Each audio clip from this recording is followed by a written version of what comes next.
Alright guys, welcome to this video. I'm going to share something with you that I'm super excited about. I got a set of wheels for my Cresta in Japan about like 3 or 4 years ago. Favorite set of wheels ever, and then I got pushed into a tire wall. They shattered into a million pieces, and I've been on the hunt for a set ever since. A set popped up on Facebook Classifieds in the infamous luminous yellow 57DRs. It just happened to be the odd spec that I run in the front of my S15. Probably not the first car that I would choose to put these wheels on, but I've been dying to have these wheels on something, and the fact that it's a 17.9 plus 38, and I was able to find rears that fit the car as well, an 18.9.5 is meant to be. So I'm gonna mount a tire to this, and we're gonna change the look of the green S15. Also, a little compound update for you. They're not completely done yet, but this area, as you see, is completely empty. The fab area is getting new lighting, a bunch of electrical stuff done, and the floors have been getting basically grinded and polished. We went with polished concrete just because it's very durable and it won't get trashed like epoxy would from stuff being welded, grinded, heavy machinery. I'm not completely sold on how it looks yet, but they're not completely done, so I think they finished today and we'll have a good idea of if I'm happy about my decision or not. It's a little bit cheaper than epoxy, but supposedly a lot more durable.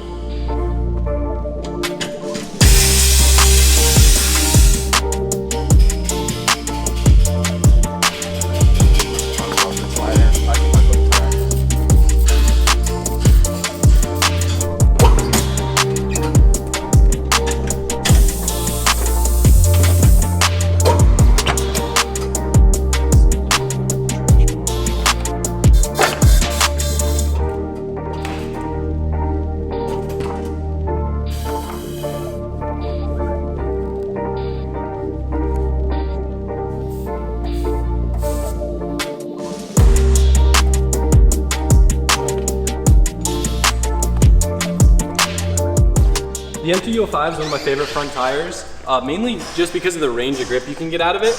You can have the front slip if you want to be able to do like backies and have the front scrub. That's usually when I'll run like above 40 PSI or so, as high as like 70. But you can also get these things really sticky for front tires and drifting if you run like in the low 20s. And they look really cool. They have like a nice little like kind of round profile to them. So it's like one of my favorite looking front tires. Very like, it almost looks like RC car wheels. Yeah.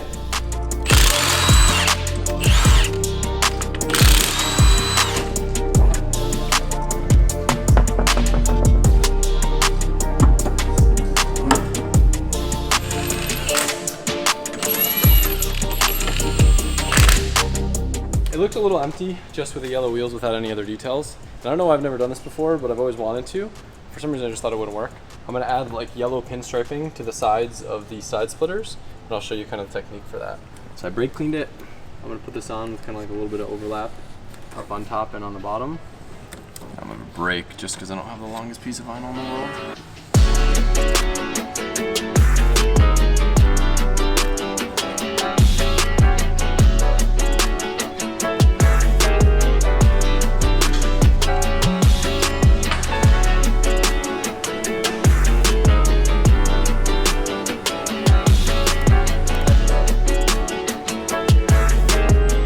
And this side kind of gives you an idea of the completed look. You can see all the little bits kind of tie together with the wheels. And then I have these cool little add-ons from Aerowolf for the side skirts and for the mirrors.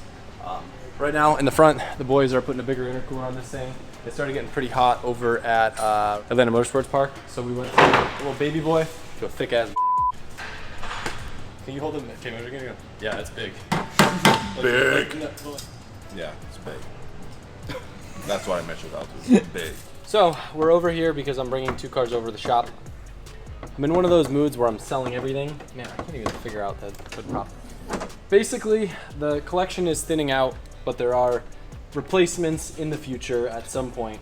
So the Red Evo 4 is sold, and so is my beloved yellow RX-7. You might have seen me post them for sale. They're actually both going up to our event at E-Town. If you haven't got your tickets yet, it is not this weekend, but next weekend.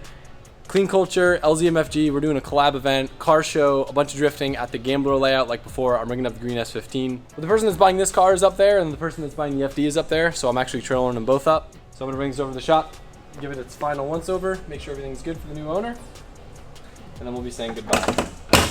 The 4 is cool, but if I had to choose between owning a 4 and a 6, I'd rather sell this car, get a 6 over in Japan, have it in storage, and have a 5 and a 6 versus a 4 and a 5.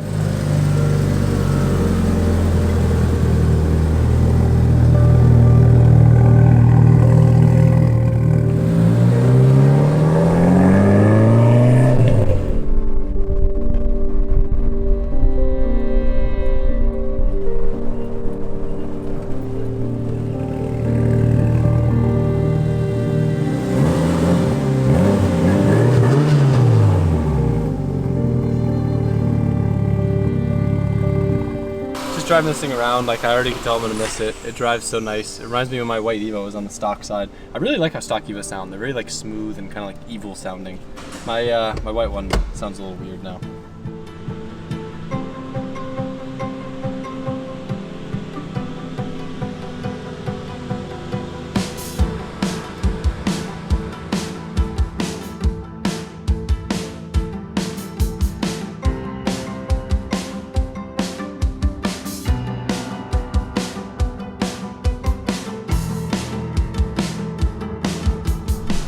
Truth be told, Michael, I'm being very OCD right now.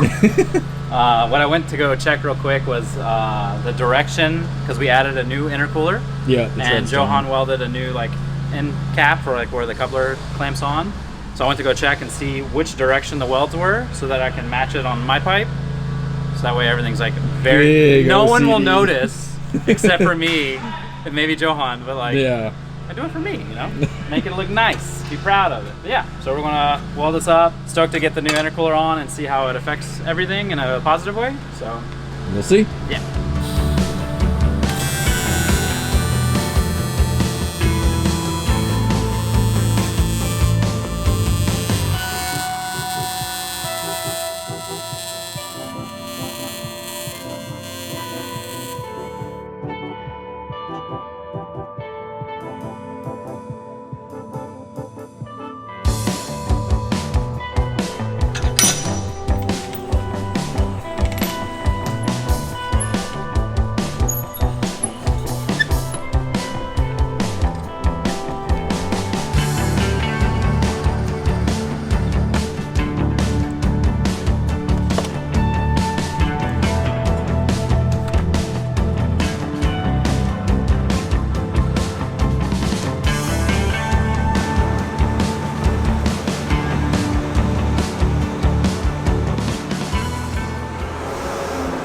Oh, you're gonna love this. Look at the other side of the trailer. He got tagged.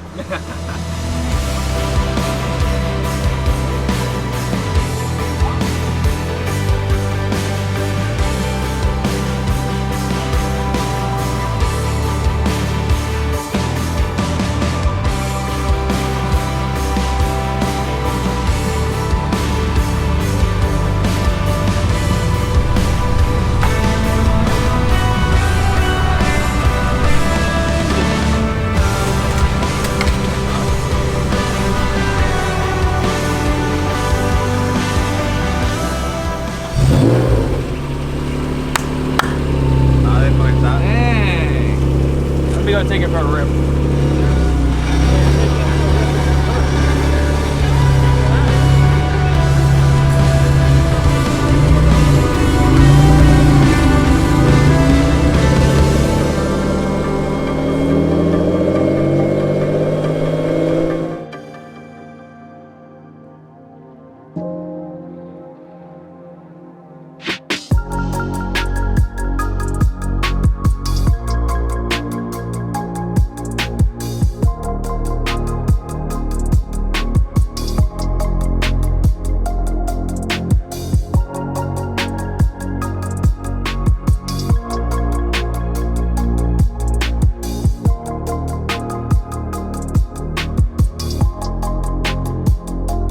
So I was hoping to have a little bit more time to film with these cars for the video. They actually just got dropped off and we need to head to the airport in like 20 minutes for Formula Drift St. Louis. There are a lot of comments and a lot of you guys are really excited for me to own an NSX, and I could sense some discouragement in me talking about selling it. I've kind of talked with my YouTube members. I've talked through a couple different options. I was actually considering doing the next sweepstakes on either this NSX, the R32 GTR, or my FD. Now, fast forward, I had a buyer for the FD. The NSX I'm like pretty excited about because it looks pretty cool and I wanted to tinker with it. The GTR I feel like didn't have the wow factor, and it was like 7-to-1 odds of people wanting me to do the NSX. So this car will be built on the channel. It won't be for me, but it will be the next giveaway car. You can expect that to start in like a month or so. I feel like it already looks the part, so it's really just getting the car mechanically dialed, putting the interior back together, and then we've kind of been talking about maybe experimenting with a supercharger kit on it. I know both me and Mike are kind of curious what a supercharged NSX would feel like, and I feel like this would be a good way to kind of tinker, because at some point in the future, I would love to own an NSX. I don't think it'll be a wide body one like this one or Mike's. It'll probably just be like a simple stock body one, but it'd be cool to use this car to learn and kind of develop the NSX knowledge. I already mentioned the Evo is sold, the FD is sold. this GTR, as cool as it is, it will be for sale. Again, I just want to kind of go over the car, make sure everything is mechanically sound. A few people have DM'd me, a few people have texted me that are like somewhat interested in it. I want to find out what turbos are on it. There's something stock that's just like upgraded, but the car moves, it's fast, it's clean, no dash bubble. I guess you guys didn't really get a good look at it before, just because it was kind of in the dark. These seats are not staying in it. If you guys know anything about GTRs, these are like $15,000 seats. They're actually out of like a 34 GTR. But yeah, I'll be keeping the seats. I'm gonna pick up a set of stock GTR seats from Tommy. No dash bubble sick, and then I'll show you guys the engine bay. I'll also be keeping the old logo floor mats. Those are going right in my GTR. Straight for you to spill coffee on. The engine bay is actually really clean. Yeah. I only saw it in the dark. It bums me out that it has a fiberglass hood, but other than that, this car is actually really sick. Speaking of turbos, by the way, we do have a deal going on Drift HQ until tomorrow, so make sure you take advantage of it ASAP. 15% off all Garrett turbos on Drift HQ. You don't need a code. It is over tomorrow, which is technically Thursday, July 14th, so make sure you hop on that. But yeah, this car will be for sale. It's weird that it has hood pins, but it still shuts. Yeah, so that's actually a pretty common thing though. A lot of people don't trust just the single like hood latch with fiberglass hoods because it can rip out. If you've seen my R32 sedan, the hood thing on the fiberglass is actually cracking there. Yeah. So it's actually a pretty common thing. So people's hoods will fly up and get trashed, so they put pins in. I should probably do it to that car, but I'm like very much so a stock hood type of guy. It's hot outside. It's like insanely humid. Again, I wanted to go into more detail, but I gotta go make a flight. So when I get back, if there's anything you want me to talk about with these cars, it'll probably be a little bit before this is sold unless someone hits me up and slides in the DMs quick. And then this car will probably be throw the interior back together, get the clutch working, and then figure out a plan of attack. I'm gonna miss the Evo, I'm gonna miss the FD, but I promise you guys down the road, they'll eventually get replaced because I've got some cool stuff in the works. Okay, bye. Oh, you're gonna love this. Look at the other side of the trailer. He got tagged.